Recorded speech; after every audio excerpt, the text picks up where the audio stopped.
Salut! Donc, c'est moi ce matin qui va te parler un petit peu de mathématiques. Donc, je vais te parler de probabilité. Donc, je t'ai fait un petit tableau. OK? Donc, les probabilités, dans le fond, c'est des événements qui vont arriver de façon aléatoire. Donc, aléatoire, ça veut dire au hasard. OK? Donc, par exemple, lorsque je vais jeter un dé, la possibilité que je prenne que je roule un 1 ou un 2, par exemple. Lorsque je vais jouer aux cartes, donc si je te demande de piger une carte au hasard, donc quelle est la possibilité que tu prennes telle ou telle carte? Ça peut être aussi sur une roue, comme ça ici. Donc, ou juste une roue avec des couleurs. Donc, lorsque je fais tourner une roue, la possibilité que ça arrive sur telle ou telle section. Donc, les probabilités, c'est ça. Donc, c'est aléatoire, c'est au hasard, puis ça vient me dire les possibilités que je vais avoir. Le résultat de mes probabilités va s'exprimer en fractions. Donc, je vais avoir mes fractions ou en pourcentage, parce que tu sais qu'un pourcentage, au fond, c'est une fraction. Donc, ma probabilité, ça va être mon nombre de cas, donc le nombre que je peux avoir sur mes possibilités. Donc, le dénominateur sera les possibilités sur le nombre de cas que je peux avoir. Je te donne un petit exemple. Par exemple, des voyelles. Dans un sac, je dépose toutes les lettres de l'alphabet et je veux savoir quelle est la possibilité que quand je pige une seule fois, que je pige une voyelle. Donc, ce que je me dis, j'ai 26 lettres au total, donc ça, c'est mes possibilités. J'ai 26 possibilités. Et mes voyelles, A, E, I, O, U, Y, donc j'ai 6 voyelles. Ce qui fait que j'ai 6 voyelles sur une possibilité de 26. Donc, lorsque je vais piger, okay, j'ai ma probabilité que ce soit une voyelle, c'est 6/26e. Sauf que lorsqu'on parle de probabilité, on va toujours simplifier la fraction.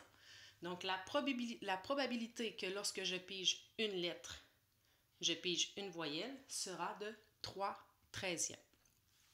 Lorsqu'on va te demander de comparer des probabilités, tu vas voir dans NetMath, on va te parler d'équis probable. Donc, je veux savoir si c'est plus, moins ou également probable.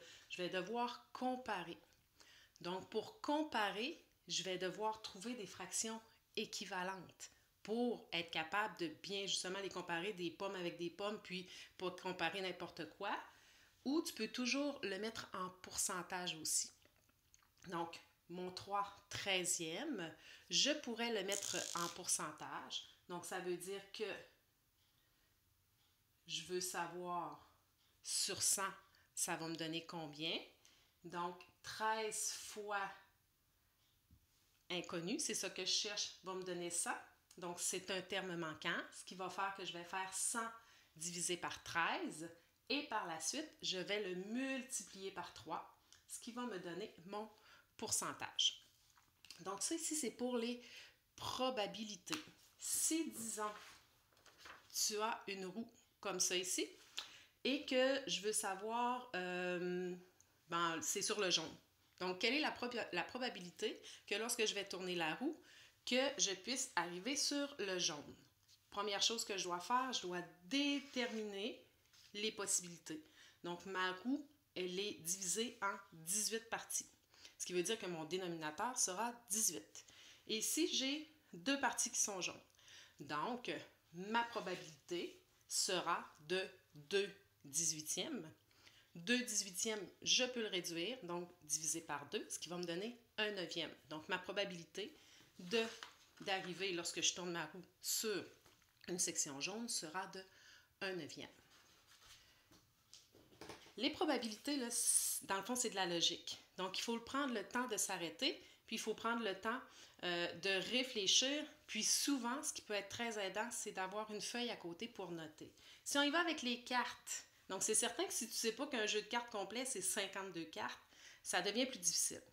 Donc, la possibilité que lorsque je vais piger au hasard une carte, donc ma possibilité, dans le fond, c'est sur mes 52 cartes parce que j'ai 52 cartes. Donc, la possibilité que je pige une carte rouge, c'est moitié-moitié. Donc, ce sera 26 sur 52, donc ça me donne une demi. La possibilité que je pige un as, donc j'ai 4 as dans mon jeu de cartes, donc ça devient, ma probabilité devient 2 sur 52, donc un 26e. La possibilité que je pige une carte de cœur, donc mes cartes de cœur, j'ai 13 cartes de cœur, donc ma possibilité devient 13 sur 52, donc un quart. Probabilité, c'est pas compliqué. Au fond, c'est juste de prendre le temps. Puis, une dernière chose, lorsqu'on te demande, des fois, on va te parler de billes. Donc, j'ai 3 billes bleues, 4 billes rouges. Quelle est la possibilité que je pige une bleue? Puis, on va complexifier les choses un petit peu. Puis, on va te dire, je fais 2 tirages. Donc, à mon premier tirage, quelle est la possibilité que je pige une bille rouge, par exemple? Donc, tu détermines la probabilité, excuse-moi. Et à ton deuxième tirage, n'oublie pas que tu n'as plus le même nombre de billes dans ton bocal ou dans ton sac. Donc, tu dois refaire ton nombre de cas et tes possibilités aussi parce que tu as enlevé une bille. Même chose si on te le dit, si on te le fait avec un jeu de cartes. Donc, si je pige déjà une carte, puis qu'on me demande de faire une autre pige, donc mon nombre de cartes vient de diminuer.